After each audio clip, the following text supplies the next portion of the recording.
La collection Coffre à Gants vous présente La magie de voir grand de David J. Schwartz.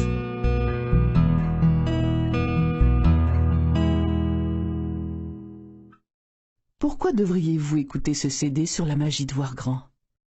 Déjà plus de 25 000 CD seront produits sur le même sujet cette année. Alors pourquoi un de plus? Je ne vous connais pas. Je ne sais pas quel genre de travail vous faites, ni combien d'argent vous gagnez, mais je crois savoir deux choses importantes à votre sujet. Le fait d'abord que vous soyez en train d'écouter cet enregistrement prouve que vous êtes intéressé à progresser, à réaliser vos rêves, à jouir des bonnes choses de la vie et à tirer le maximum de ce que celle-ci a à vous offrir. Vous êtes intéressé au succès, et c'est là une qualité qui vous honore. D'ailleurs, votre intérêt prouve aussi que vous possédez une autre qualité tout aussi importante, l'intelligence d'aller chercher les outils qui sauront vous aider à atteindre votre but. Ainsi, lorsqu'on veut construire quelque chose, que ce soit une automobile, un pont ou des missiles, il faut, pour ce faire, des outils. Or, la plupart des gens oublient qu'il existe aussi des outils pour les aider dans leur quête d'une vie meilleure. Mais vous n'avez pas oublié ce fait. Vous possédez donc les deux qualités fondamentales qui vous sont nécessaires pour bénéficier des conseils qui vous seront prodigués dans cet enregistrement. Vous voulez réussir et vous avez eu l'intelligence de choisir l'outil qui vous permettra de réaliser votre rêve.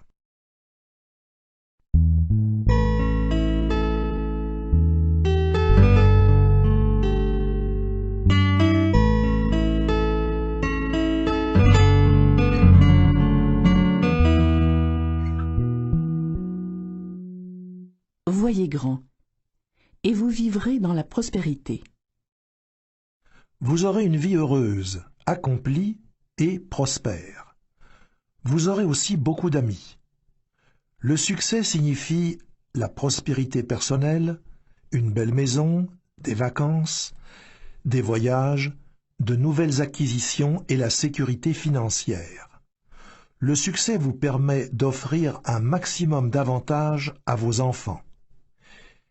Il vous octroie l'admiration d'autrui, le leadership, le respect des gens de votre milieu de travail et de ceux qui font partie de votre vie sociale.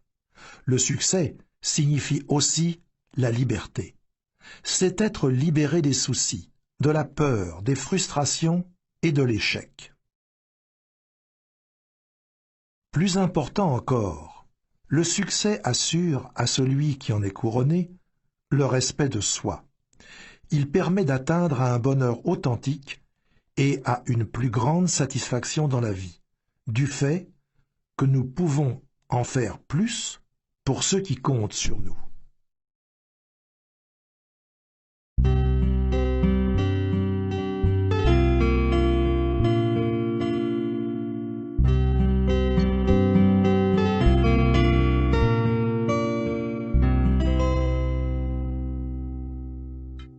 Réussir signifie vaincre.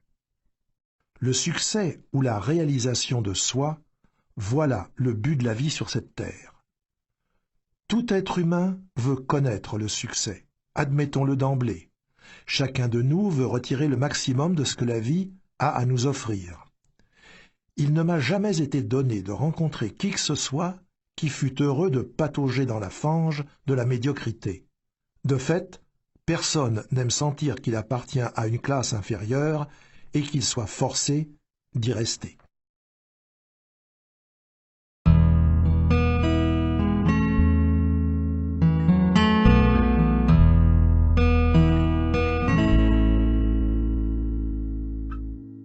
La part du gâteau. À ce stade de notre propos, j'aimerais que vous visualisiez un gâteau coupé en 5 parties égales. Ce gâteau représente toutes les bonnes choses de la vie: l'argent, le bonheur, le succès, la réalisation de soi et l'amour. Il constitue la somme de toutes les bonnes choses de la vie. Maintenant, imaginez 5 personnes ayant à peu près la même expérience de vie, assises autour d'une table pour manger ce gâteau. Pour les besoins de notre exemple, nous allons diviser ce gâteau pour ces 5 personnes, comme nous l'avons fait pour les bonnes choses de la vie. Voici ce qui arrivera. Écoutez bien. 4 de ces 5 personnes devront se contenter de partager entre elles un seul des 5 morceaux de ce gâteau.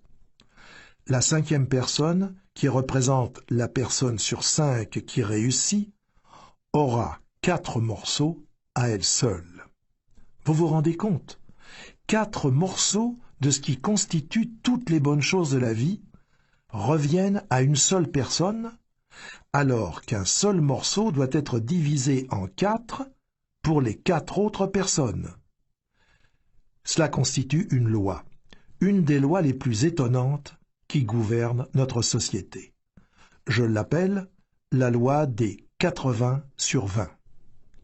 En effet, 80% de tout ce qui est bon dans ce monde appartient, est accompli ou est apprécié par seulement 20% ou moins des gens. Et l'on peut vérifier la véracité de cette loi dans n'importe quel domaine. Ainsi, 80% de la richesse des États-Unis, par exemple, appartient à seulement 20% ou moins de sa population. 80% des actions et des obligations appartiennent à 20% ou moins des Américains. Et dans de nombreuses entreprises, 80% des ventes sont faites par seulement 20% ou même moins des représentants. Pourquoi? Pourquoi cette loi existe-t-elle? Qu'est-ce qui explique qu'une personne sur 5 puisse jouir d'autant de succès que 4 personnes réunies? J'ai consacré presque toute ma vie à tenter de trouver la réponse à cette question. Or, j'ai trouvé cette réponse et j'aimerais la partager avec vous. Depuis nombre d'années déjà, j'étudie professionnellement les gens et leur façon de penser. Et le premier indice véritable qui m'a mis sur la piste de cette loi des 80/20 m'est apparu lors d'une réunion de représentants à Chicago, à laquelle j'assistais il y a plus de 10 ans de cela. Le vice-président, chargé du marketing pour cette entreprise, un homme extrêmement dynamique, désirait faire comprendre un certain point de vue à son auditoire. À côté de lui, sur le podium, se tenait le meilleur vendeur de la compagnie. C'était un homme d'allure bien ordinaire et qui avait gagné l'année précédente un peu plus de 30 000 $. Or, ce qu'il nous faut savoir, c'est que le revenu moyen des autres vendeurs était de 6 000 $. Le vice-président voulait donc lancer un défi au groupe. Voici ce qu'il leur dit. J'aimerais que vous regardiez bien Jean-Luc. Regardez-le. Maintenant, essayez de me dire ce que Jean-Luc possède que vous n'avez pas. Il a gagné en moyenne 5 fois plus d'argent que vous. Est-il 5 fois plus intelligent? Pas si on se reporte aux tests que l'on fait passer au personnel. Je sais, j'ai vérifié. Les tests indiquent qu'il est d'intelligence moyenne. Est-ce à dire qu'il a travaillé 5 fois plus que vous alors? D'après les rapports, il me semble qu'il n'ait pas travaillé plus fort, mais plutôt moins fort que la plupart d'entre vous. Eh bien, est-ce qu'il avait un meilleur territoire alors?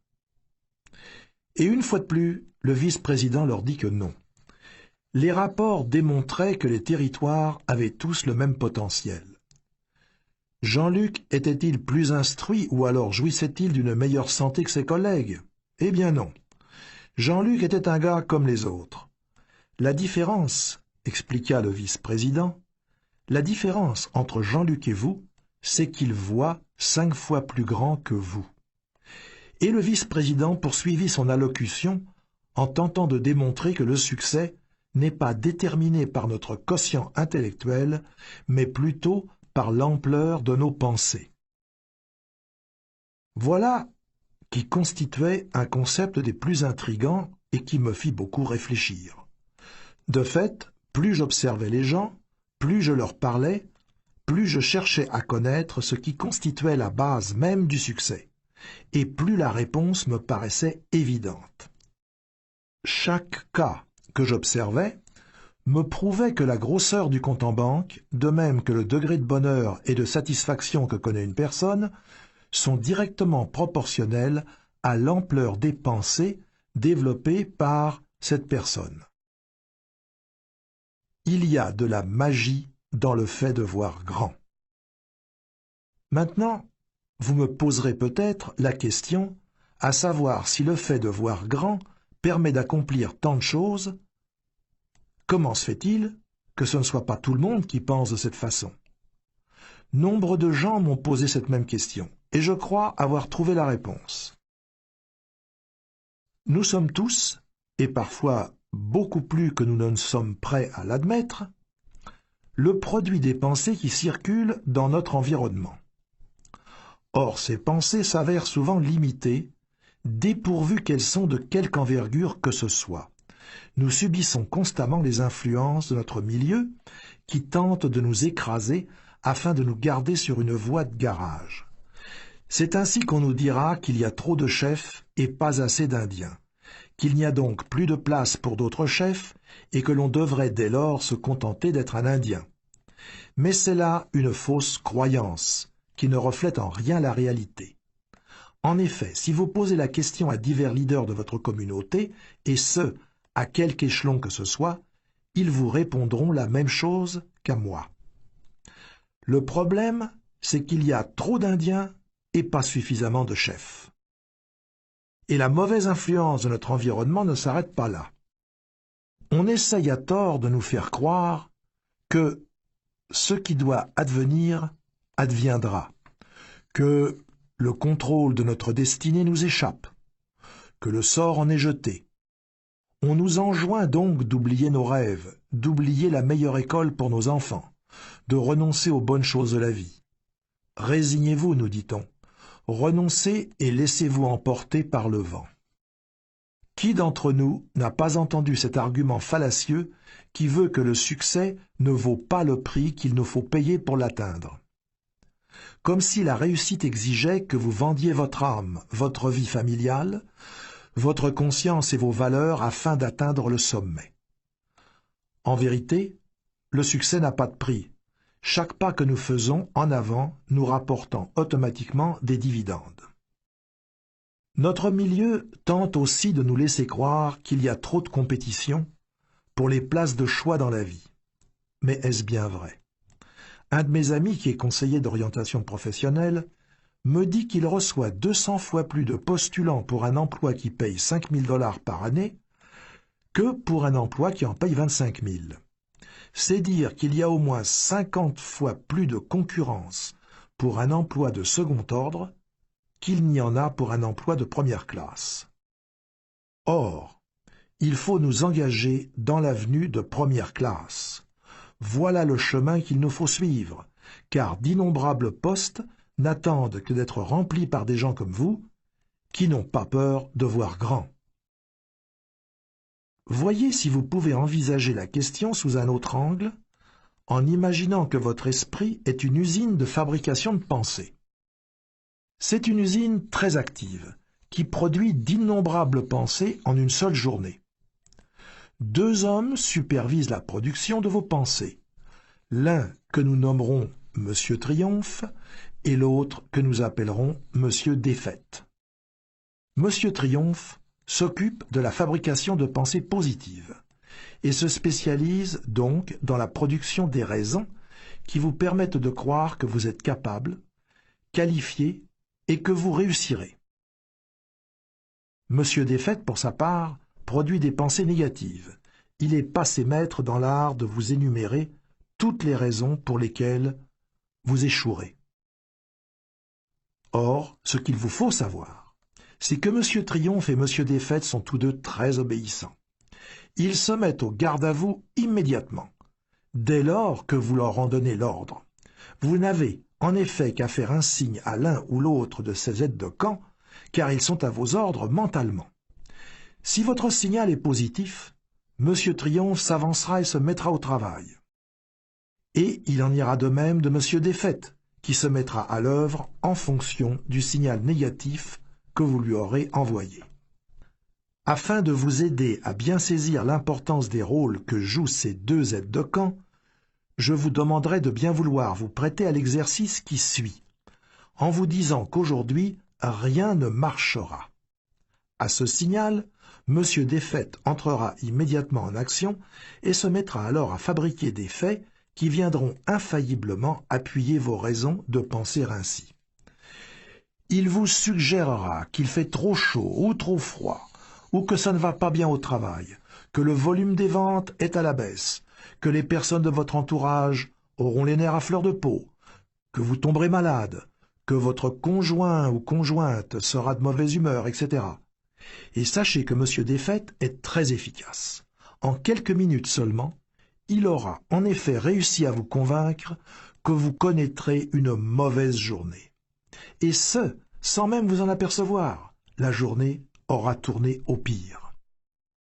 Et maintenant, dites-vous que la journée qui vous attend sera merveilleuse. Monsieur Triomphe, ayant capté ce signal, il se mettra immédiatement à l'œuvre et vous dira que c'est une journée fantastique, qu'il fait beau, que la vie est belle, que tout ira bien, qu'aujourd'hui, vous pourrez mettre vos dossiers à jour. Et voilà que vous avez effectivement passé une excellente journée. De même, Monsieur Défaite saura toujours vous indiquer exactement pourquoi vous ne devez rien vendre à Monsieur Bibeau, tandis que Monsieur Triomphe, de son côté, vous démontrera pourquoi vous pouvez vendre n'importe quoi à ce dernier. Monsieur Défaite vous convaincra que vous ne pouvez qu'échouer, alors que Monsieur Triomphe vous démontrera pourquoi vous réussirez. Monsieur Défaite vous préparera une liste de brillants arguments afin de vous démontrer tout ce que vous devriez désapprouver chez Robert. Monsieur Triomphe vous démontrera toutes les raisons pour lesquelles vous devriez, au contraire, apprécier Robert. Comprenez aussi que plus vous confierez de tâches à l'un ou l'autre de ses superviseurs, plus il aura de pouvoir. Si vous faites travailler Monsieur Défaite plus souvent, son influence sera directement proportionnelle à la place que vous lui permettrez d'occuper dans votre esprit. Éventuellement, il en viendra à superviser toute l'usine de vos pensées, qui seront alors toutes négatives. La seule solution qui s'offre dès lors à vous est celle de mettre Monsieur Défaite à la porte. Vous n'avez pas besoin de lui ou de ses conseils négatifs. Monsieur Défaite ne vous aidera jamais à vous rendre là où vous désirez vous rendre. Mettez-le à la porte. Servez-vous plutôt de Monsieur Triomphe en tout temps. Ainsi, chaque fois qu'il vous vient une idée, demandez à Monsieur Triomphe de se mettre au travail pour vous. Il saura très bien vous démontrer pourquoi votre idée a toutes les chances de réussir.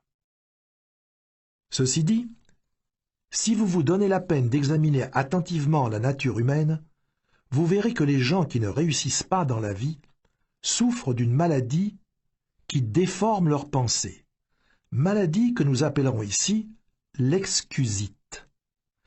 Chez la personne dont la vie est un échec, cette maladie se retrouve à un stade avancé. Mais l'homme ordinaire souffre souvent d'une forme bénigne d'excusite.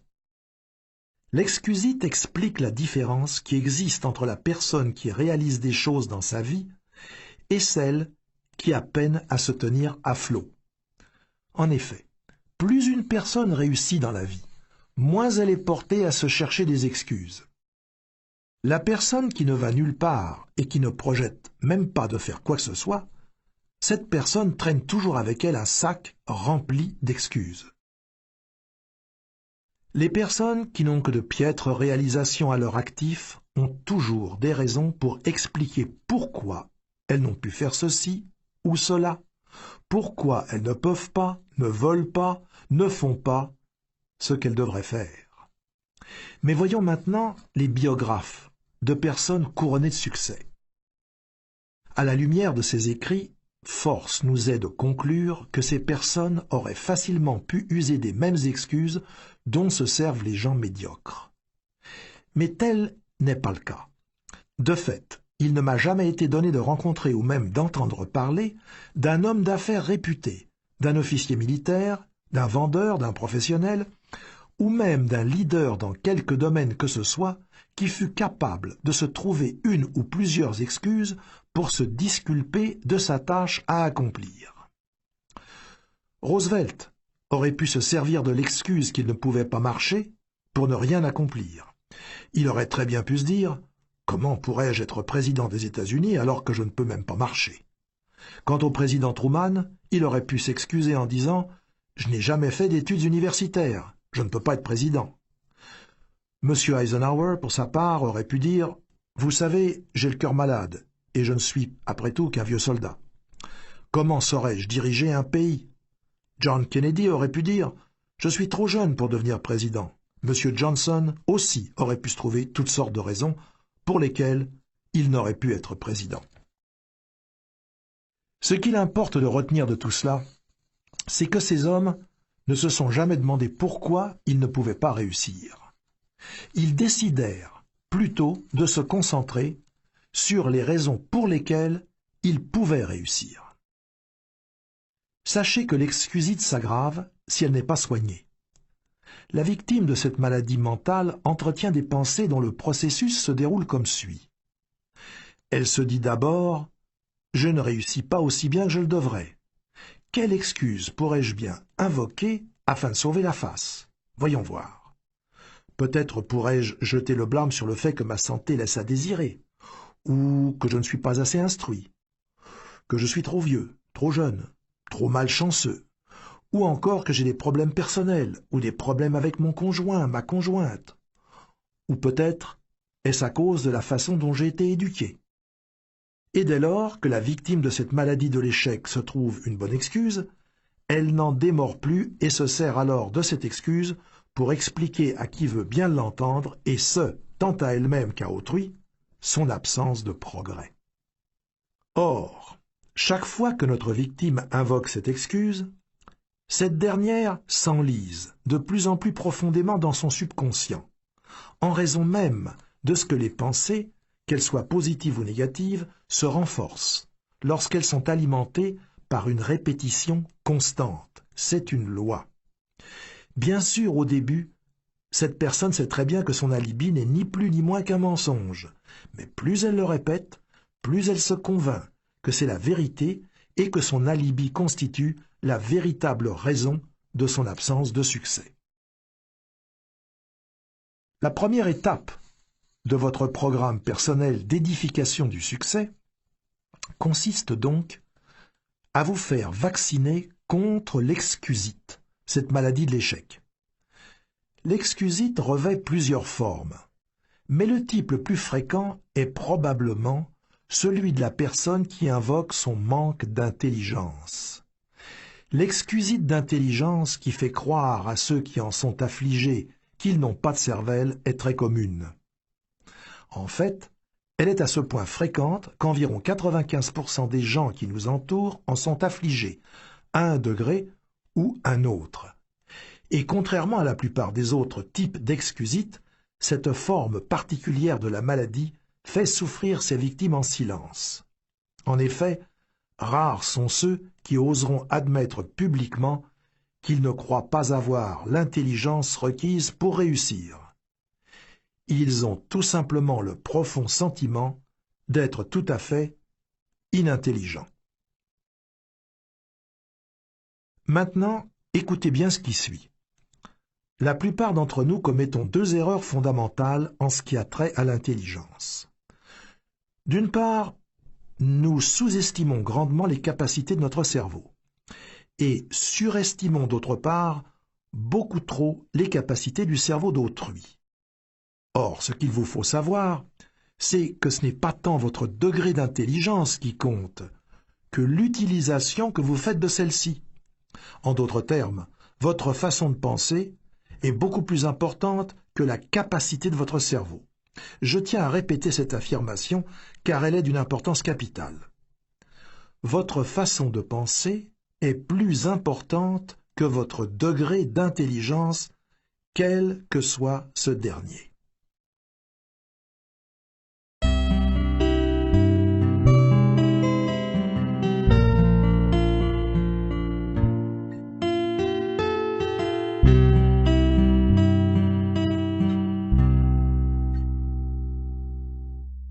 Le physicien Edward Teller.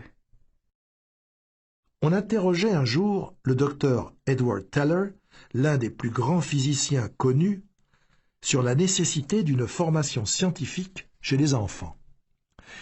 À cela, le docteur Teller répondit « Un enfant n'a pas besoin de penser à la vitesse de l'éclair pour devenir un scientifique, ni d'avoir une mémoire phénoménale. Il n'est pas même nécessaire qu'il obtienne des notes exceptionnelles à l'école. Ce qui compte, c'est que l'enfant ait un intérêt marqué pour la science. En d'autres termes, c'est l'intérêt, ou l'enthousiasme si vous préférez, que démontre une personne pour un domaine donné qui fait qu'elle réussira en sciences comme ailleurs.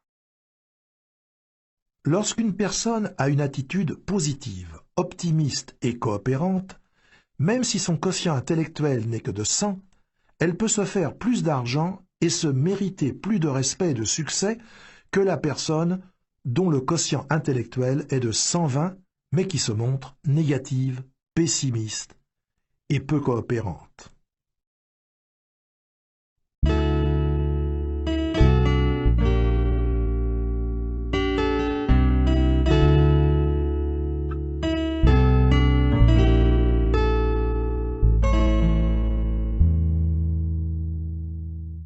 La peur des responsabilités. Pendant de nombreuses années, j'ai été très proche d'un homme qu'on qualifiait de génie. Et cet homme était en effet doué d'une facilité incomparable pour ce qui était de la pensée abstraite. Et pourtant, il avait un travail médiocre. C'est que, voyez-vous, il avait peur des responsabilités. Ainsi, il ne s'est jamais marié parce que, disait-il, nombre d'unions se terminent par un divorce. Il avait très peu d'amis, les gens l'ennuyant mortellement. Il n'a jamais investi d'argent dans l'immobilier ou à la bourse parce qu'après tout, le marché pouvait très bien s'effondrer. Voilà donc un homme qui s'est servi de son puissant cerveau pour prouver que rien ne pourrait jamais fonctionner, alors même qu'il aurait pu très bien inverser sa façon de penser et chercher des moyens de réussir. Et à cause des pensées négatives qui remplissaient ce grand réservoir qu'était son cerveau, cet homme a contribué très peu à la société et n'a jamais fait preuve d'aucune créativité. Voilà qui devrait vous convaincre de vous guérir définitivement de l'excusite, à l'effet que vous avez une cervelle d'oiseau. Voici d'ailleurs 3 façons d'y parvenir. Premièrement, ne sous-estimez jamais votre intelligence et ne surestimez jamais l'intelligence d'autrui. Ne vous dépréciez pas, concentrez-vous sur vos atouts, découvrez vos dons. Deuxièmement, répétez-vous plusieurs fois par jour. Mon attitude compte plus que mon intelligence. Au travail, comme à la maison, exercez-vous à faire preuve d'une attitude positive. Essayez de trouver les raisons pour lesquelles vous pouvez réussir et non pourquoi vous ne pourriez pas. Développez une attitude de champion. Utilisez votre intelligence de façon positive et créative et employez-vous à trouver des façons de gagner et non de perdre. Troisièmement, souvenez-vous que la capacité de penser est une valeur beaucoup plus importante que la capacité de mémoriser des faits. Voyez à utiliser votre esprit à des fins créatives et constructives. Trouvez de nouvelles idées, des façons innovatrices de faire les choses. Et posez-vous souvent cette question-ci. Est-ce que j'utilise mes capacités mentales afin de me tailler une place dans le monde ou est-ce que je m'en sers simplement pour survivre dans un monde que d'autres ont bâti? Peut-être n'y avez-vous jamais songé. Mais quand on parle de succès, on ne peut mesurer les gens en mètres et en kilos ou encore d'après le nombre de leurs diplômes ou leur historique familial. Lorsqu'il s'agit de succès, les gens sont jugés à la grandeur de leurs pensées, car c'est la grandeur de nos pensées qui détermine la grandeur de nos réalisations. Cela dit, voyons maintenant comment nous pouvons élargir nos pensées. Vous êtes-vous jamais demandé quelle est votre plus grande faiblesse ?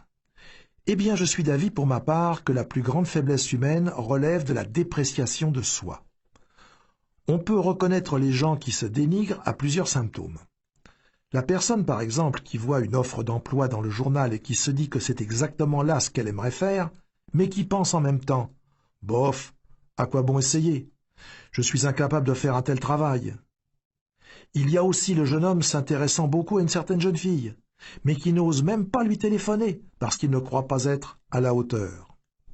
Oui, nombre de gens se sentent inadéquats, et c'est sans doute là leur plus grand crime. Depuis des siècles qu'on nous sert cet excellent conseil « Connais-toi toi-même ».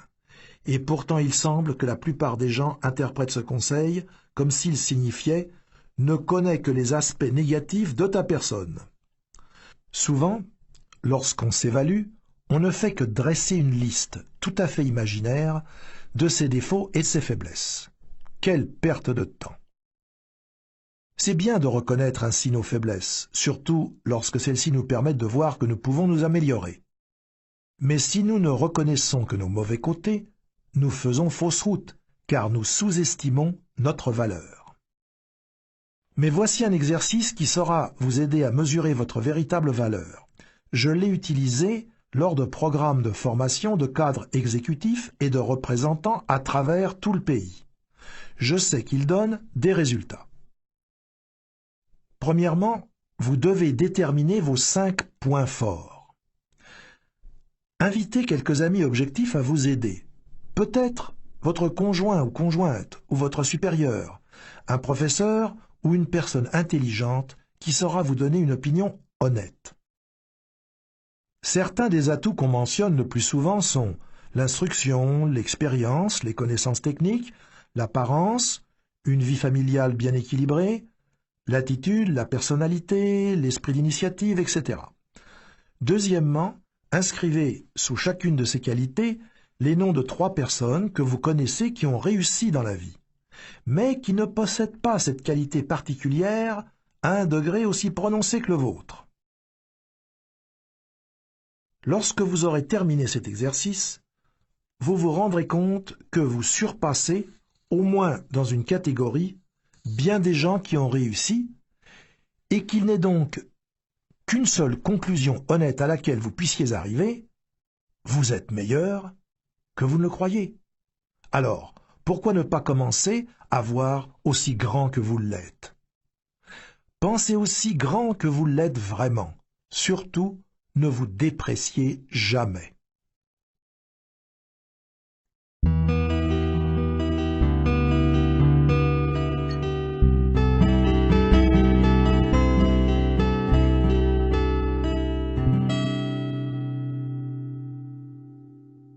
Comment faire pour toujours voir grand? Voyons maintenant certaines des choses que nous pouvons faire afin de toujours voir grand. J'aimerais vous parler plus spécifiquement ici de la façon d'enrichir votre vocabulaire de personnes qui voient grand. Voici d'ailleurs 4 façons de procéder. Premièrement, voyez toujours à utiliser des phrases et des mots qui soient positifs, vibrants et pleins d'entrain pour décrire la façon dont vous vous sentez. Si, par exemple, lorsqu'on vous demande « Comment ça va ?», vous avez tendance à répondre « Je suis fatigué, j'ai mal à la tête », « J'aimerais qu'on soit déjà samedi » ou alors « Je ne me sens pas très bien ». Alors, exercez-vous plutôt à faire ce qui suit. Une chose qui peut vous sembler très simple, mais qui a un pouvoir énorme. À l'avenir, chaque fois qu'on vous demandera comment vous allez, répondez alors en ces termes. « Bien, merci, et vous ?» ou « Très bien, merveilleusement bien ». Dites que vous vous sentez en pleine forme, aussi souvent que vous le pouvez, et vous verrez que vous vous sentirez vraiment bien et grandi. En d'autres termes, vous devez vous faire connaître comme étant une personne qui est toujours en pleine forme. Vous serez surpris de voir le nombre d'amis que cette attitude vous attirera. Deuxièmement, faites-vous un devoir d'utiliser des mots positifs, constructifs et agréables dans votre description d'autrui. Ne ratez jamais l'occasion de dire un bon mot à l'endroit de vos amis et de vos associés. Si une tierce personne fait l'objet d'une de vos conversations, n'oubliez jamais d'en faire l'éloge en utilisant des mots ou des phrases comme « C'est une très bonne personne »,« On me dit qu'il fait un excellent travail ».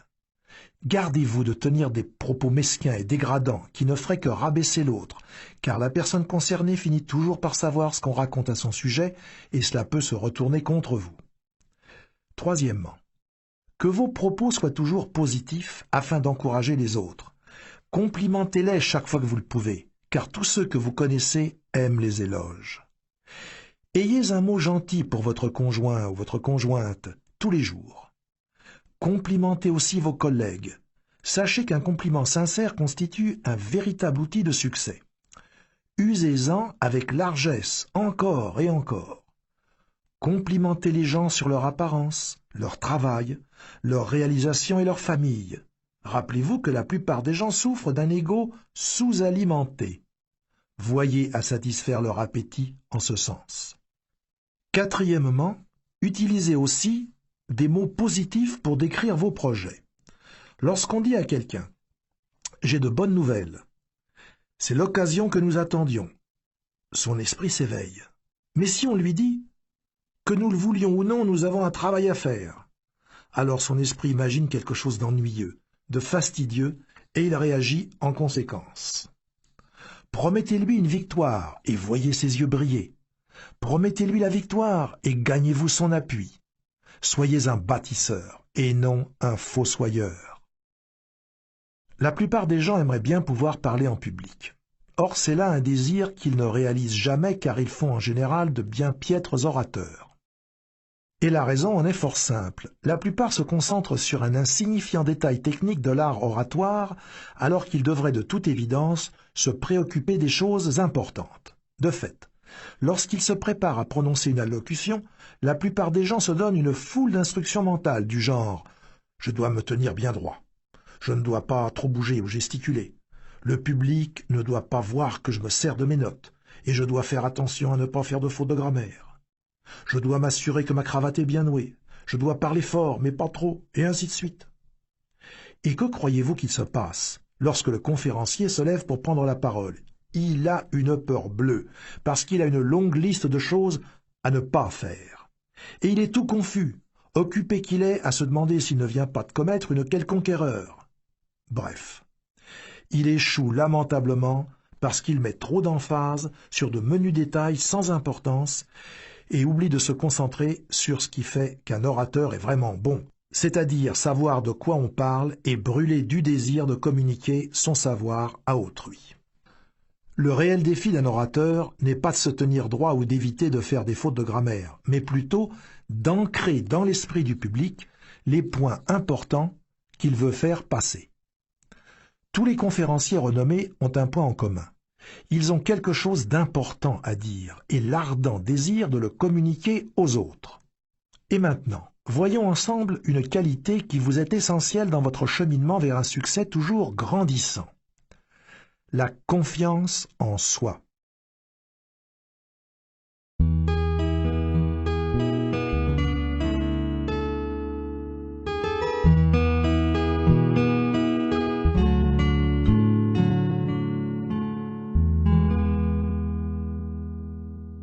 Règles pour penser et agir avec plus de confiance. Voici certaines règles que vous pourrez suivre afin de penser et d'agir avec plus de confiance.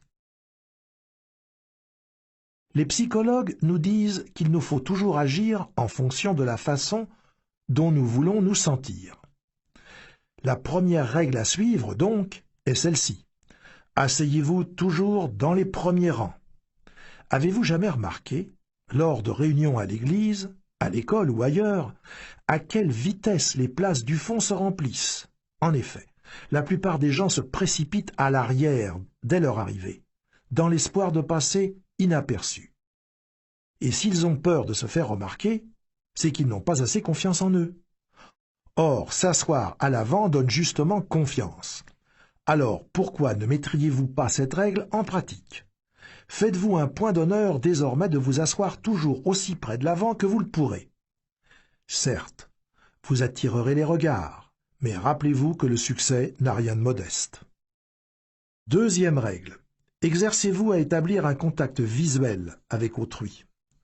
On peut habituellement savoir ce que les gens ressentent en les regardant dans les yeux.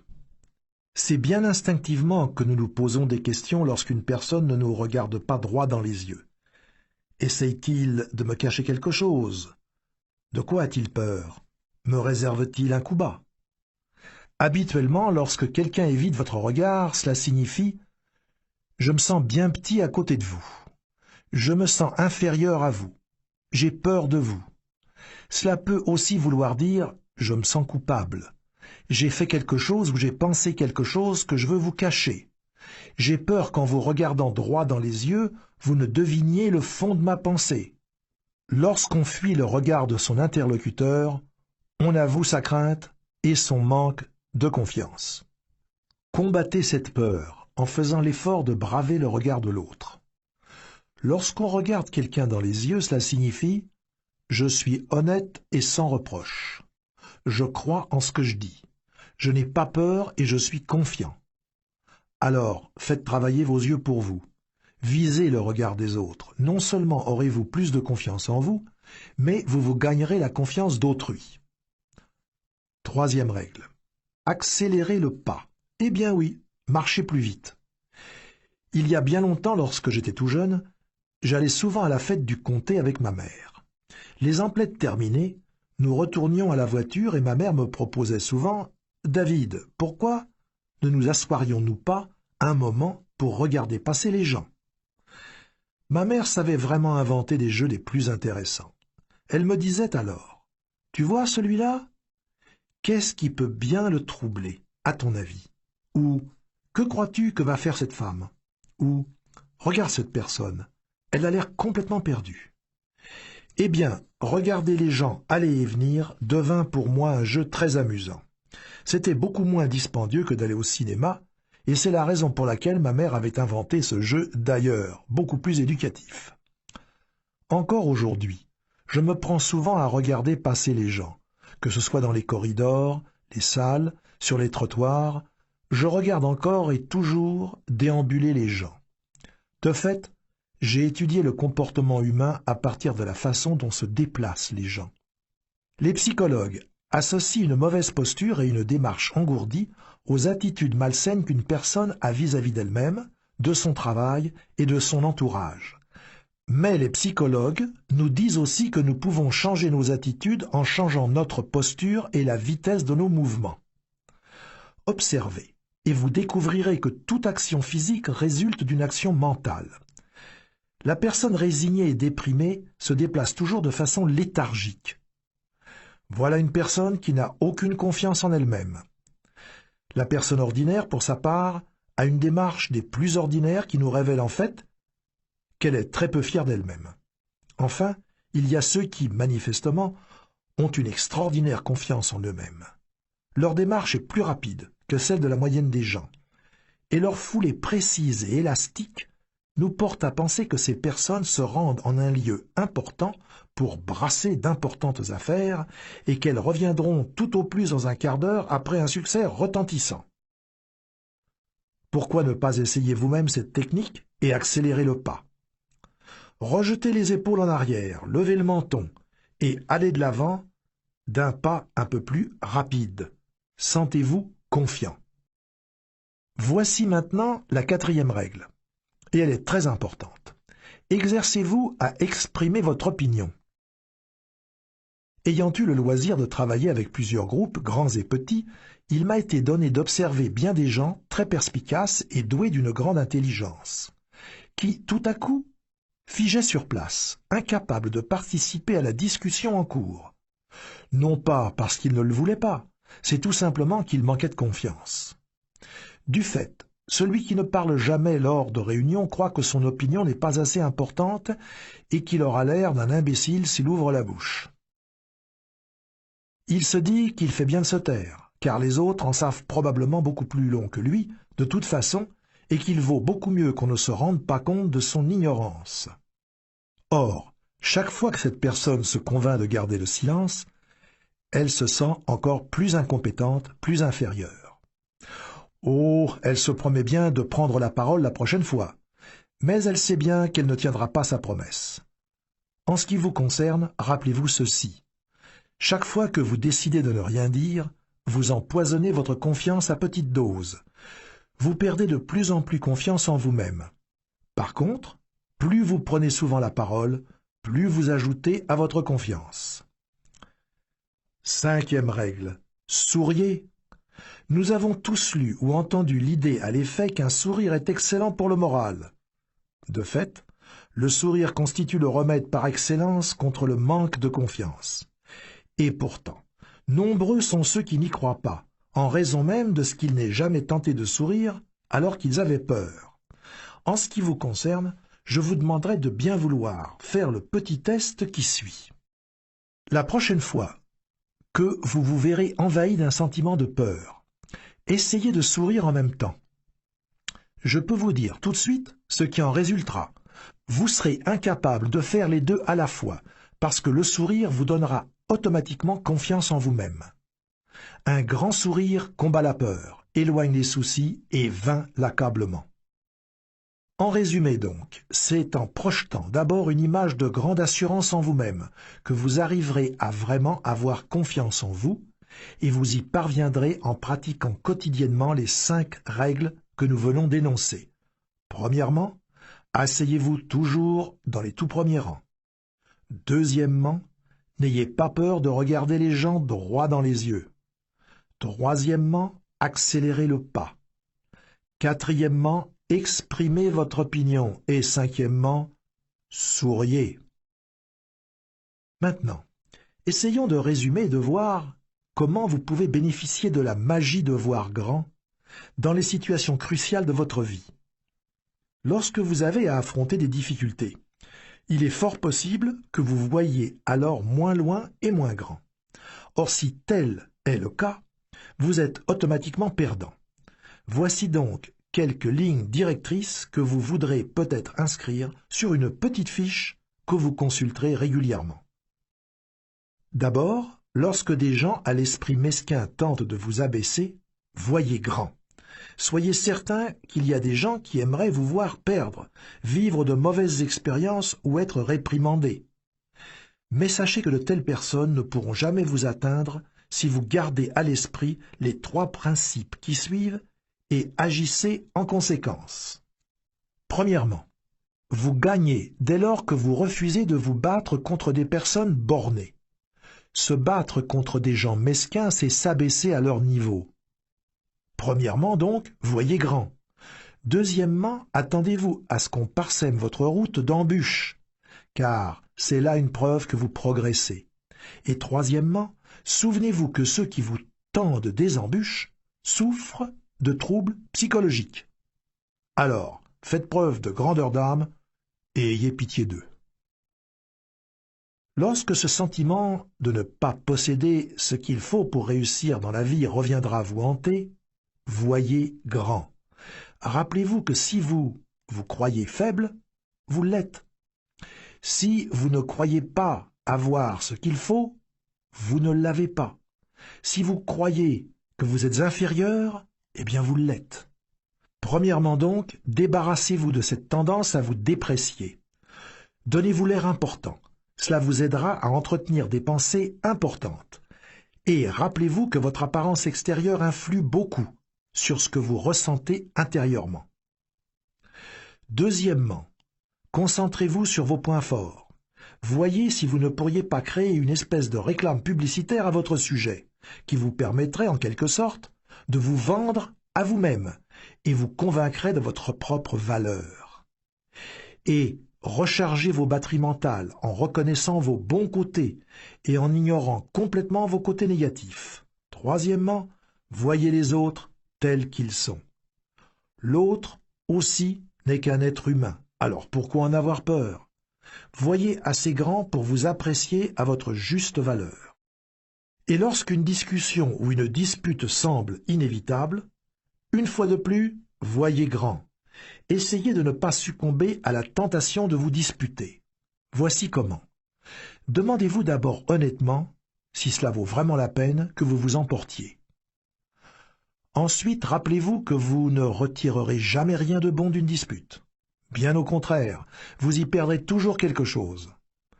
Voyez assez grand pour vous rendre compte que des disputes, des engueulades, des querelles ne vous aideront jamais à vous rendre là où vous désirez vous rendre dans la vie. Lorsque vous vous sentez vaincu, voyez grand. Il est impossible d'atteindre un grand succès sans jamais connaître de difficultés, de revers. Mais il vous est cependant possible de vivre le reste de votre vie sans jamais vous sentir vaincu.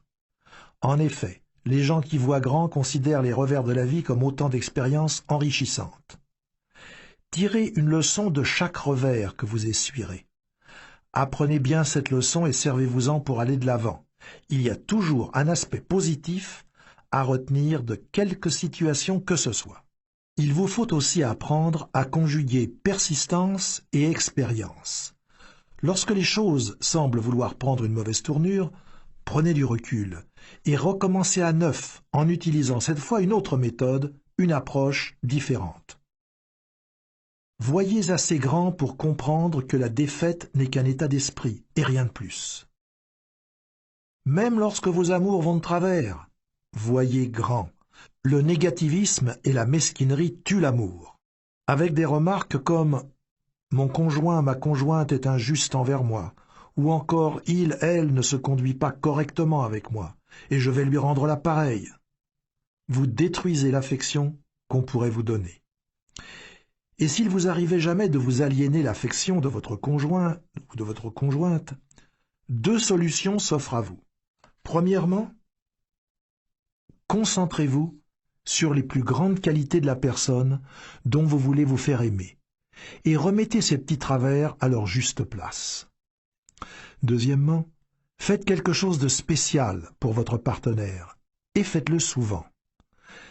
Voyez assez grand pour trouver le vrai secret des joies de la vie à deux. Lorsque vous sentez que vous progressez moins rapidement au travail, voyez grand. Quoi que vous fassiez, quel que soit votre travail, sachez qu'un statut plus élevé et un chèque de paye plus appréciable ne proviennent toujours que d'une seule chose, l'accroissement de la qualité et de la quantité de ce que vous pouvez donner. Aussi, je vous demanderai de vous affirmer constamment. Je peux faire mieux. Sachez qu'il nous est toujours donné d'atteindre l'excellence et qu'il y a donc toujours moyen de faire mieux. Rien n'est parfait en ce monde. Tout est donc perfectible. Dès lors que vous vous direz que vous pouvez faire mieux, les moyens d'y parvenir vous apparaîtront clairement. Une telle affirmation mettant toujours notre imagination et notre créativité en branle. Voyez assez grand pour savoir que si vous accordez la priorité au service d'autrui, la prospérité s'ensuivra automatiquement. Enfin, rappelez-vous ces paroles inspirantes. Le sage sera le maître de ses pensées, l'idiot en sera l'esclave.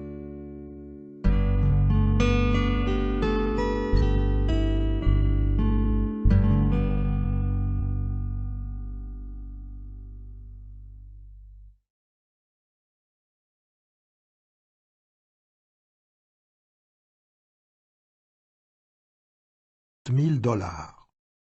Or, ce qu'il nous faut savoir, c'est que le revenu moyen des autres vendeurs était de $6000. Le vice-président voulait donc lancer un défi au groupe. Voici ce qu'il leur dit. J'aimerais que vous regardiez bien Jean-Luc.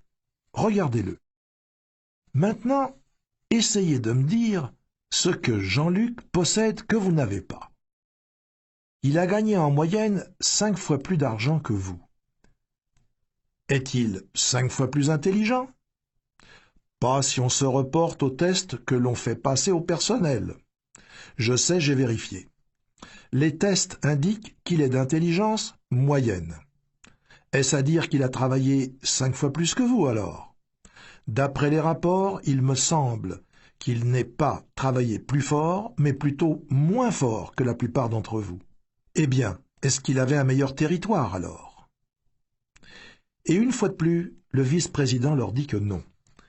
Les rapports démontraient que les territoires avaient tous le même potentiel. Jean-Luc était-il plus instruit ou alors jouissait-il d'une meilleure santé que ses collègues? Eh bien non. Jean-Luc était un gars comme les autres. La différence, expliqua le vice-président, la différence entre Jean-Luc et vous, c'est qu'il voit 5 fois plus grand que vous. Et le vice-président poursuivit son allocution en tentant de démontrer que le succès n'est pas déterminé par notre quotient intellectuel, mais plutôt par l'ampleur de nos pensées. Voilà qui constituait un concept des plus intrigants et qui me fit beaucoup réfléchir. De fait, plus j'observais les gens, plus je leur parlais, plus je cherchais à connaître ce qui constituait la base même du succès, et plus la réponse me paraissait évidente. Chaque cas que j'observais me prouvait que la grosseur du compte en banque, de même que le degré de bonheur et de satisfaction que connaît une personne, sont directement proportionnels à l'ampleur des pensées développées par cette personne. Il y a de la magie dans le fait de voir grand. Maintenant, vous me poserez peut-être la question, à savoir si le fait de voir grand permet d'accomplir tant de choses. Comment se fait-il que ce ne soit pas tout le monde qui pense de cette façon? Nombre de gens m'ont posé cette même question, et je crois avoir trouvé la réponse. Nous sommes tous, et parfois beaucoup plus que nous ne sommes prêts à l'admettre, le produit des pensées qui circulent dans notre environnement. Or, ces pensées s'avèrent souvent limitées, dépourvues qu'elles sont de quelque envergure que ce soit. Nous subissons constamment les influences de notre milieu qui tentent de nous écraser afin de nous garder sur une voie de garage. C'est ainsi qu'on nous dira qu'il y a trop de chefs et pas assez d'Indiens, qu'il n'y a donc plus de place pour d'autres chefs et que l'on devrait dès lors se contenter d'être un Indien. Mais c'est là une fausse croyance qui ne reflète en rien la réalité. En effet, si vous posez la question à divers leaders de votre communauté, et ce, à quelque échelon que ce soit, ils vous répondront la même chose qu'à moi. Le problème, c'est qu'il y a trop d'Indiens et pas suffisamment de chefs. Et la mauvaise influence de notre environnement ne s'arrête pas là. On essaye à tort de nous faire croire que ce qui doit advenir adviendra, que le contrôle de notre destinée nous échappe, que le sort en est jeté. On nous enjoint donc d'oublier nos rêves, d'oublier la meilleure école pour nos enfants, de renoncer aux bonnes choses de la vie. Résignez-vous, nous dit-on. Renoncez et laissez-vous emporter par le vent. Qui d'entre nous n'a pas entendu cet argument fallacieux qui veut que le succès ne vaut pas le prix qu'il nous faut payer pour l'atteindre? Comme si la réussite exigeait que vous vendiez votre âme, votre vie familiale, votre conscience et vos valeurs afin d'atteindre le sommet. En vérité, le succès n'a pas de prix. Chaque pas que nous faisons en avant nous rapportant automatiquement des dividendes. Notre milieu tente aussi de nous laisser croire qu'il y a trop de compétition pour les places de choix dans la vie. Mais est-ce bien vrai? Un de mes amis qui est conseiller d'orientation professionnelle me dit qu'il reçoit 200 fois plus de postulants pour un emploi qui paye 5 000 $ par année que pour un emploi qui en paye 25 000.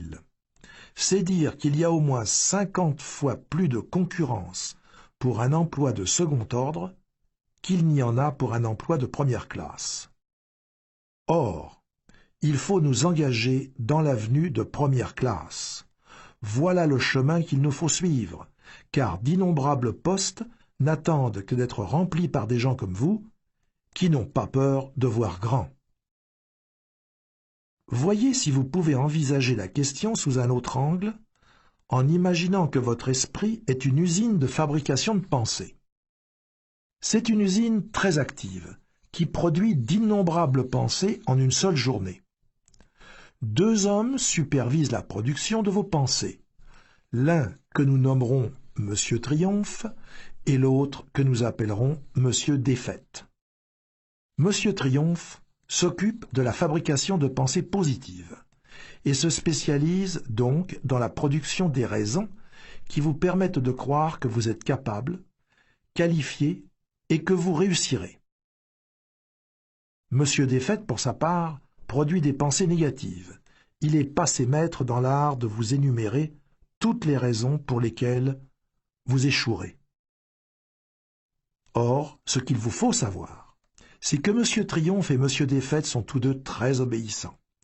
Ils se mettent au garde à vous immédiatement, dès lors que vous leur en donnez l'ordre. Vous n'avez en effet qu'à faire un signe à l'un ou l'autre de ces aides de camp, car ils sont à vos ordres mentalement. Si votre signal est positif, Monsieur Triomphe s'avancera et se mettra au travail. Et il en ira de même de Monsieur Défaite, qui se mettra à l'œuvre en fonction du signal négatif que vous lui aurez envoyé. Afin de vous aider à bien saisir l'importance des rôles que jouent ces deux aides de camp, je vous demanderai de bien vouloir vous prêter à l'exercice qui suit, en vous disant qu'aujourd'hui, rien ne marchera. À ce signal, Monsieur Défaite entrera immédiatement en action et se mettra alors à fabriquer des faits qui viendront infailliblement appuyer vos raisons de penser ainsi. Il vous suggérera qu'il fait trop chaud ou trop froid, ou que ça ne va pas bien au travail, que le volume des ventes est à la baisse, que les personnes de votre entourage auront les nerfs à fleur de peau, que vous tomberez malade, que votre conjoint ou conjointe sera de mauvaise humeur, etc. Et sachez que Monsieur Défaite est très efficace. En quelques minutes seulement, il aura en effet réussi à vous convaincre que vous connaîtrez une mauvaise journée. Et ce, sans même vous en apercevoir, la journée aura tourné au pire. Et maintenant, dites-vous que la journée qui vous attend sera merveilleuse. Monsieur Triomphe, ayant capté ce signal, il se mettra immédiatement à l'œuvre et vous dira que c'est une journée fantastique, qu'il fait beau, que votre façon de penser est plus importante que votre degré d'intelligence, quel que soit ce dernier.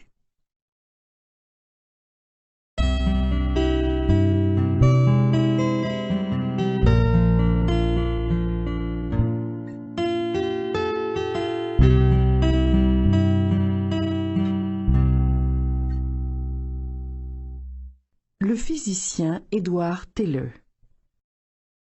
On interrogeait un jour le docteur Edward Teller, l'un des plus grands physiciens connus, sur la nécessité d'une formation scientifique chez les enfants. À cela, le docteur Teller répondit « Un enfant n'a pas besoin de penser à la vitesse de l'éclair pour devenir un scientifique, ni d'avoir une mémoire phénoménale. Il n'est pas même nécessaire qu'il obtienne des notes exceptionnelles à l'école. Ce qui compte, c'est que l'enfant ait un intérêt marqué pour la science. En d'autres termes, c'est l'intérêt, ou l'enthousiasme si vous préférez, que démontre une personne pour un domaine donné qui fait qu'elle réussira en science comme ailleurs. Lorsqu'une personne a une attitude positive, optimiste et coopérante, même si son quotient intellectuel n'est que de 100, elle peut se faire plus d'argent et se mériter plus de respect et de succès que la personne dont le quotient intellectuel est de 120, mais qui se montre négative, pessimiste et peu coopérante.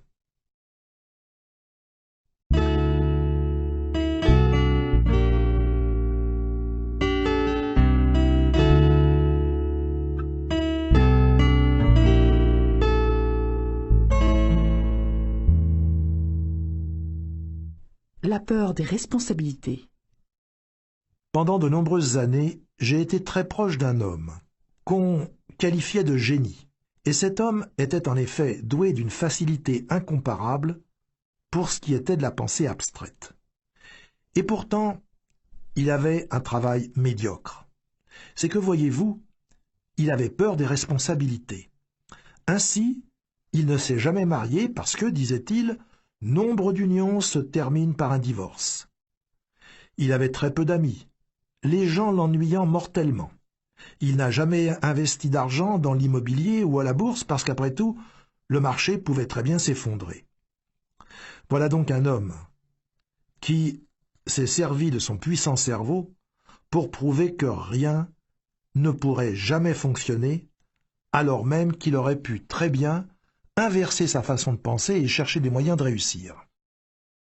Et à cause des pensées négatives qui remplissaient ce grand réservoir qu'était son cerveau, cet homme a contribué très peu à la société et n'a jamais fait preuve d'aucune créativité.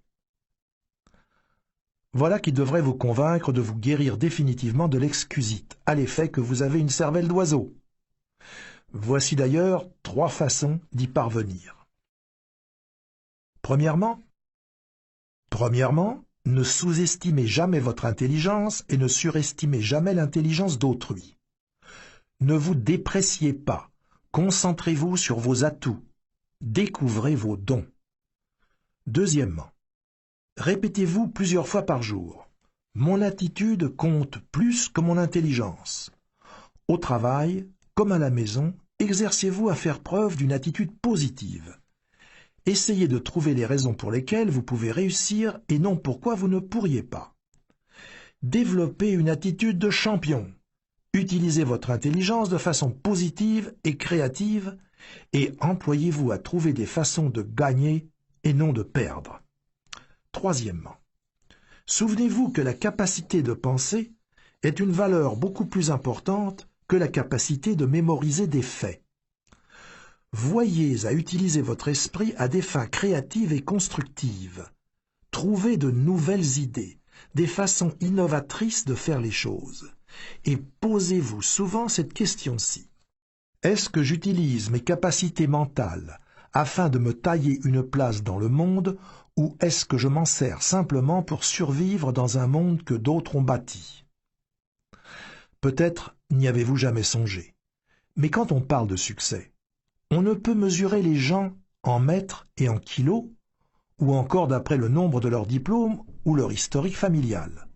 Lorsqu'il s'agit de succès, les gens sont jugés à la grandeur de leurs pensées, car c'est la grandeur de nos pensées qui détermine la grandeur de nos réalisations.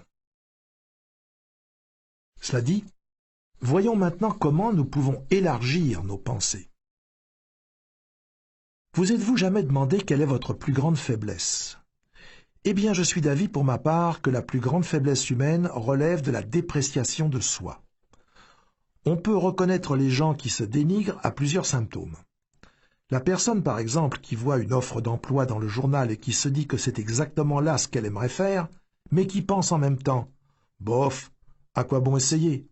Je suis incapable de faire un tel travail. » Il y a aussi le jeune homme s'intéressant beaucoup à une certaine jeune fille, mais qui n'ose même pas lui téléphoner parce qu'il ne croit pas être à la hauteur. Oui, nombre de gens se sentent inadéquats. Et c'est sans doute là leur plus grand crime. Depuis des siècles qu'on nous sert cet excellent conseil. Connais-toi toi-même. Et pourtant il semble que la plupart des gens interprètent ce conseil comme s'il signifiait « ne connais que les aspects négatifs de ta personne ». Souvent, lorsqu'on s'évalue, on ne fait que dresser une liste tout à fait imaginaire de ses défauts et de ses faiblesses. Quelle perte de temps!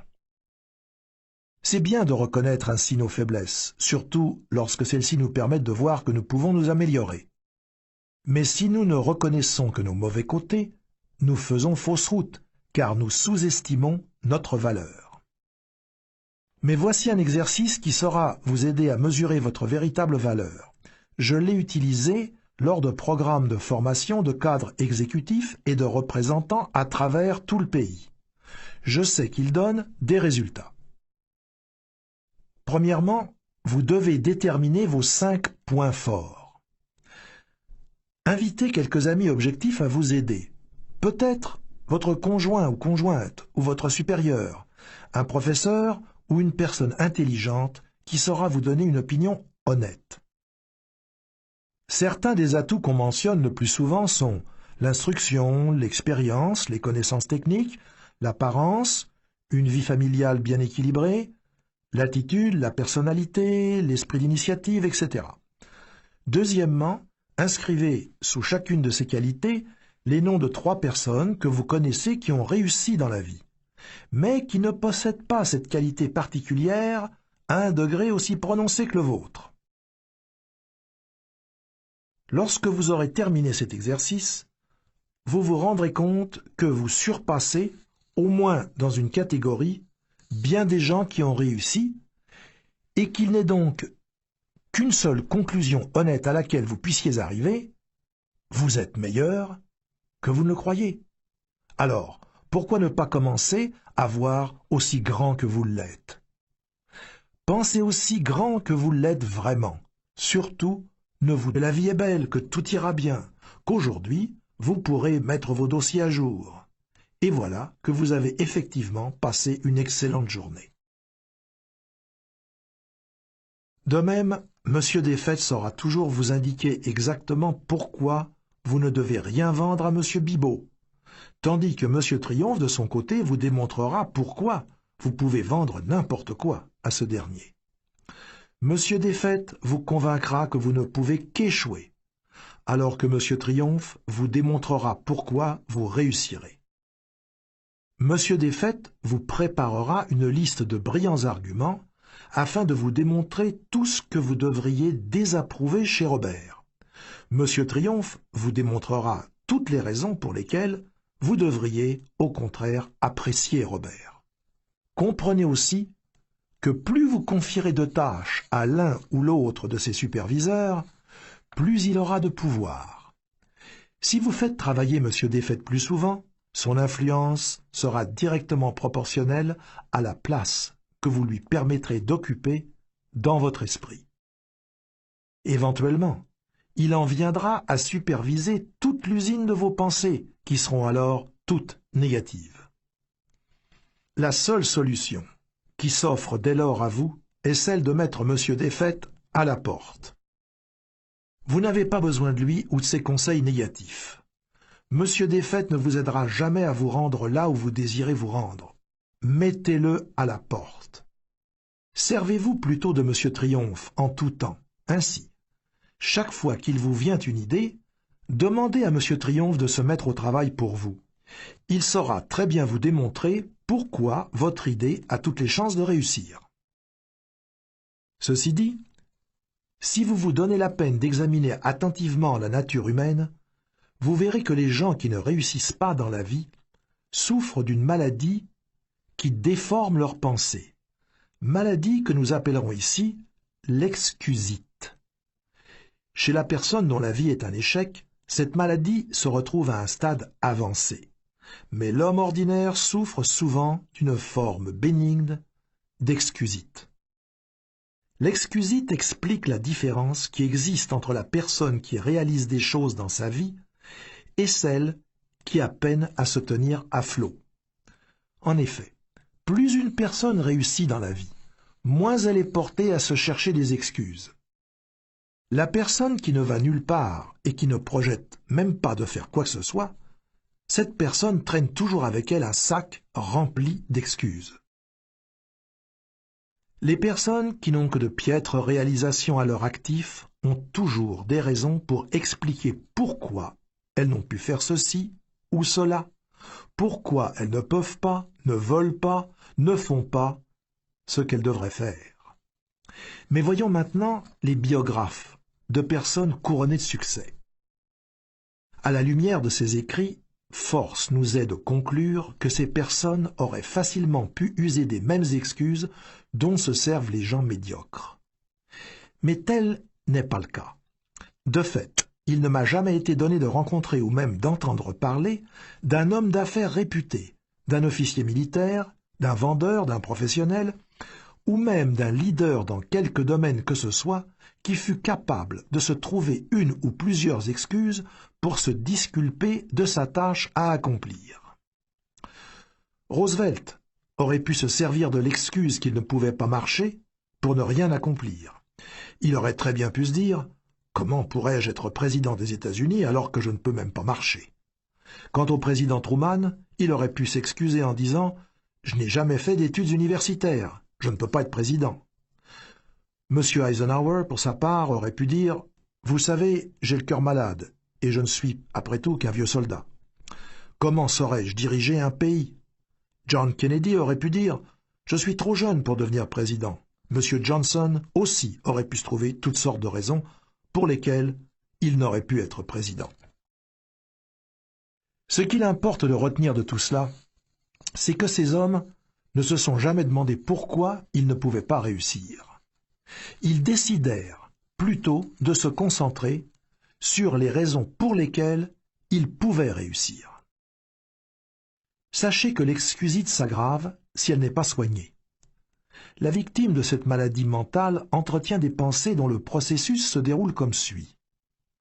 Elle se dit d'abord « Je ne réussis pas aussi bien que je le devrais. Quelle excuse pourrais-je bien invoquer afin de sauver la face? Voyons voir. Peut-être pourrais-je jeter le blâme sur le fait que ma santé laisse à désirer, ou que je ne suis pas assez instruit, que je suis trop vieux, trop jeune, trop malchanceux, ou encore que j'ai des problèmes personnels, ou des problèmes avec mon conjoint, ma conjointe. Ou peut-être est-ce à cause de la façon dont j'ai été éduqué. Et dès lors que la victime de cette maladie de l'échec se trouve une bonne excuse, elle n'en démord plus et se sert alors de cette excuse pour expliquer à qui veut bien l'entendre, et ce, tant à elle-même qu'à autrui, son absence de progrès.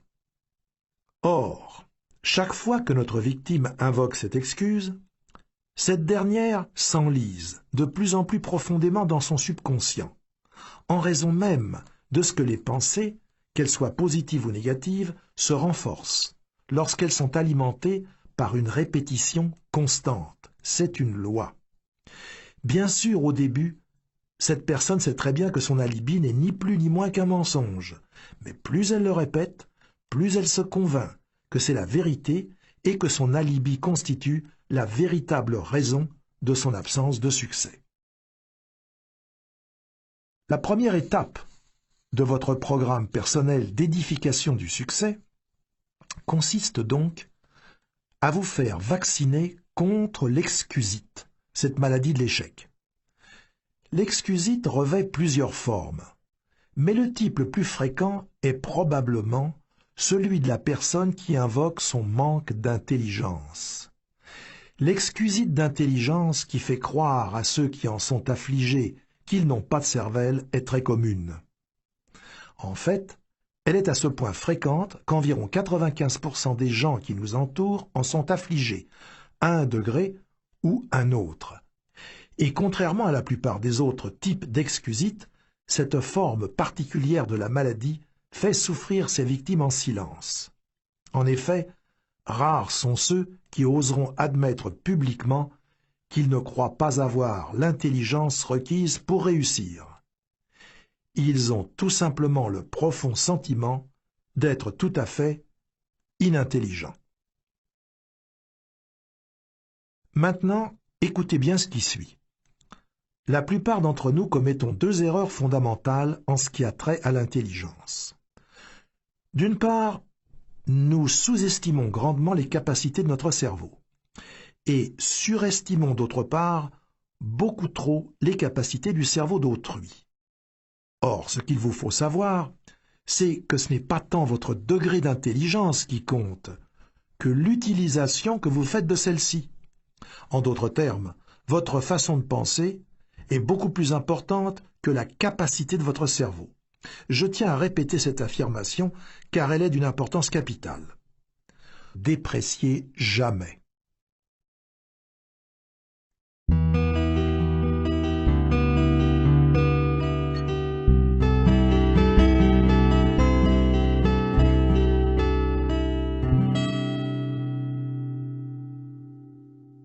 Comment faire pour toujours voir grand? Voyons maintenant certaines des choses que nous pouvons faire afin de toujours voir grand. J'aimerais vous parler plus spécifiquement ici de la façon d'enrichir votre vocabulaire de personnes qui voient grand. Voici d'ailleurs 4 façons de procéder. Premièrement, voyez toujours à utiliser des phrases et des mots qui soient positifs, vibrants et pleins d'entrain pour décrire la façon dont vous vous sentez.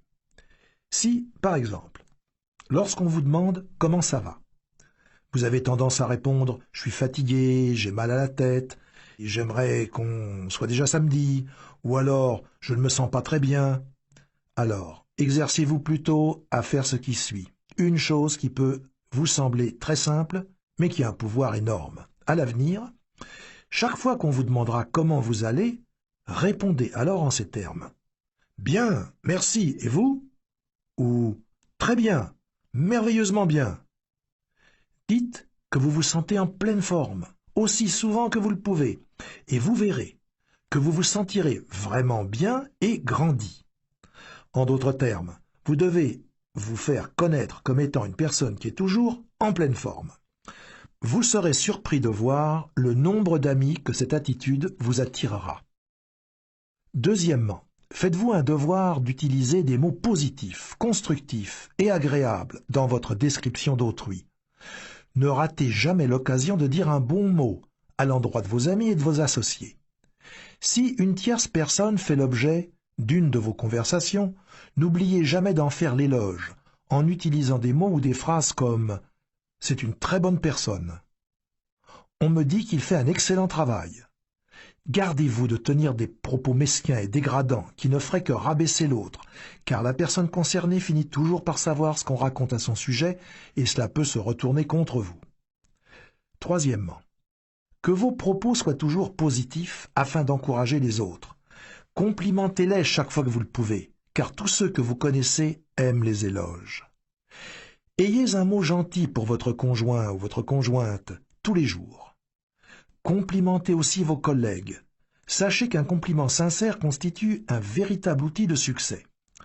Usez-en avec largesse, encore et encore. Complimentez les gens sur leur apparence, leur travail, leur réalisation et leur famille.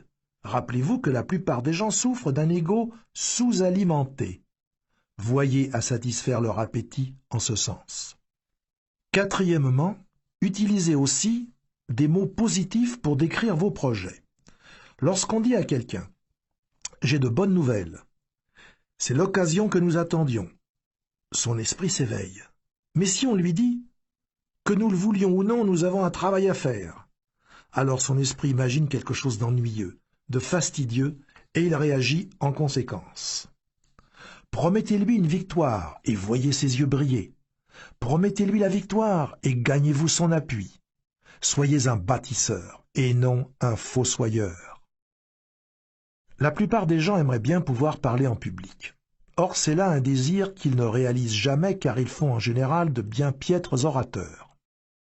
Et la raison en est fort simple. La plupart se concentrent sur un insignifiant détail technique de l'art oratoire alors qu'ils devraient de toute évidence se préoccuper des choses importantes. De fait, lorsqu'ils se préparent à prononcer une allocution, la plupart des gens se donnent une foule d'instructions mentales du genre « je dois me tenir bien droit »,« je ne dois pas trop bouger ou gesticuler »,« le public ne doit pas voir que je me sers de mes notes et je dois faire attention à ne pas faire de fautes de grammaire ». Je dois m'assurer que ma cravate est bien nouée. Je dois parler fort, mais pas trop, et ainsi de suite. Et que croyez-vous qu'il se passe lorsque le conférencier se lève pour prendre la parole? Il a une peur bleue, parce qu'il a une longue liste de choses à ne pas faire. Et il est tout confus, occupé qu'il est à se demander s'il ne vient pas de commettre une quelconque erreur. Bref, il échoue lamentablement parce qu'il met trop d'emphase sur de menus détails sans importance et oublie de se concentrer sur ce qui fait qu'un orateur est vraiment bon, c'est-à-dire savoir de quoi on parle et brûler du désir de communiquer son savoir à autrui. Le réel défi d'un orateur n'est pas de se tenir droit ou d'éviter de faire des fautes de grammaire, mais plutôt d'ancrer dans l'esprit du public les points importants qu'il veut faire passer. Tous les conférenciers renommés ont un point en commun. Ils ont quelque chose d'important à dire et l'ardent désir de le communiquer aux autres. Et maintenant, voyons ensemble une qualité qui vous est essentielle dans votre cheminement vers un succès toujours grandissant. La confiance en soi.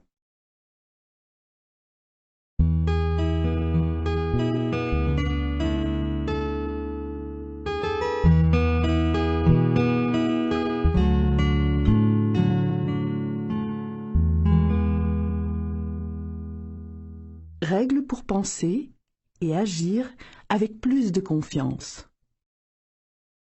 Voici certaines règles que vous pourrez suivre afin de penser et d'agir avec plus de confiance. Les psychologues nous disent qu'il nous faut toujours agir en fonction de la façon dont nous voulons nous sentir. La première règle à suivre, donc, est celle-ci.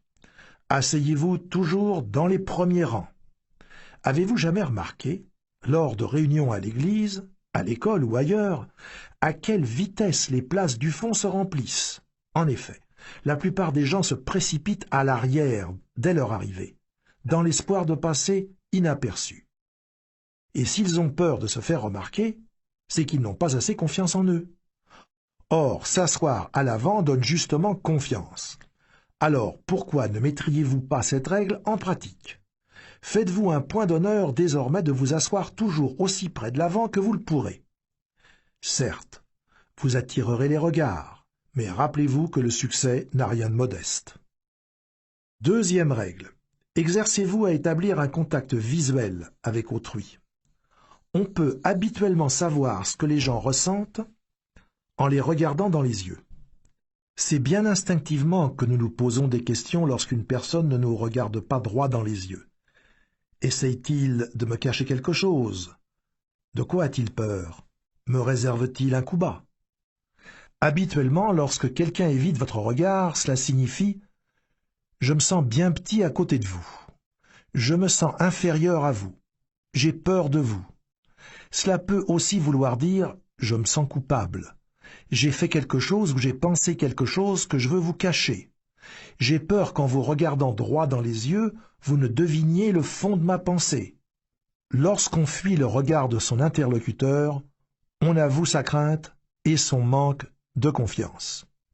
Combattez cette peur en faisant l'effort de braver le regard de l'autre. Lorsqu'on regarde quelqu'un dans les yeux, cela signifie « Je suis honnête et sans reproche. Je crois en ce que je dis. Je n'ai pas peur et je suis confiant. » Alors, faites travailler vos yeux pour vous. Visez le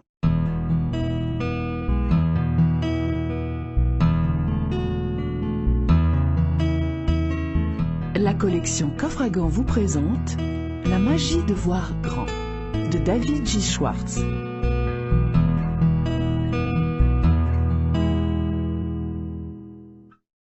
Pourquoi devriez-vous écouter ce CD sur la magie de voir grand? Déjà plus de 25 000 CD seront produits sur le même sujet cette année. Alors pourquoi un de plus? Je ne vous connais pas.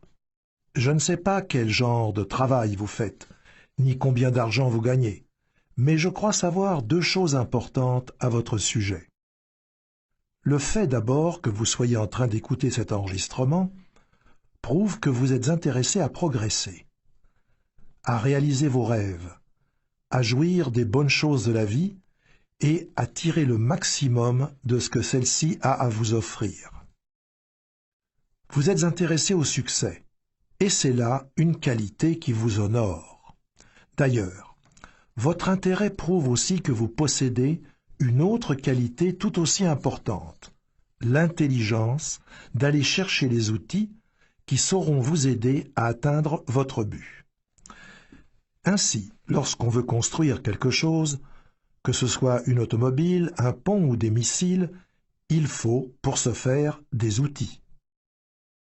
Or, la plupart des gens oublient qu'il existe aussi des outils pour les aider dans leur quête d'une vie meilleure. Mais vous n'avez pas oublié ce fait. Vous possédez donc les deux qualités fondamentales qui vous sont nécessaires pour bénéficier des conseils qui vous seront prodigués dans cet enregistrement. Vous voulez réussir et vous avez eu l'intelligence de choisir l'outil qui vous permettra de réaliser votre rêve.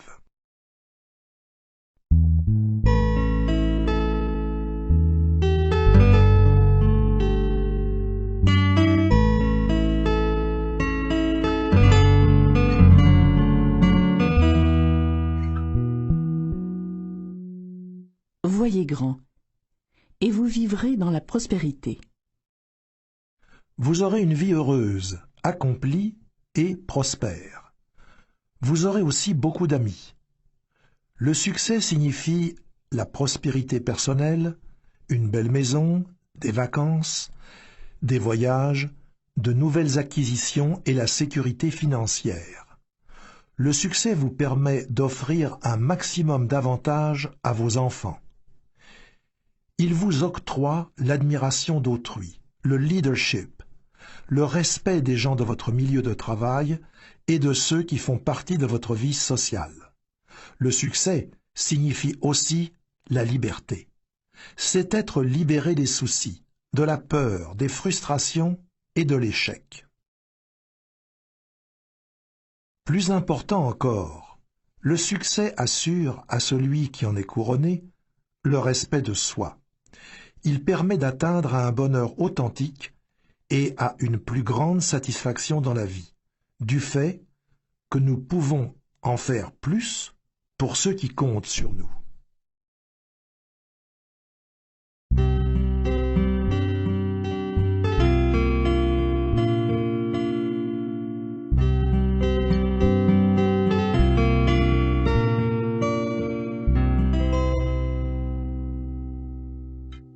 Réussir signifie vaincre.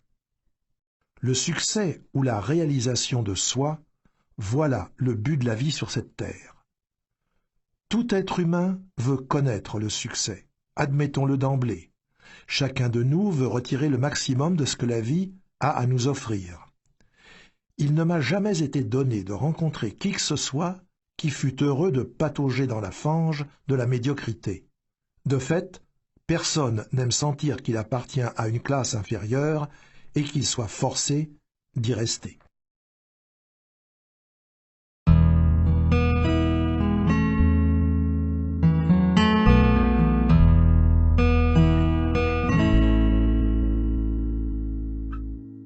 La part du gâteau. À ce stade de notre propos, j'aimerais que vous visualisiez un gâteau coupé en 5 parties égales.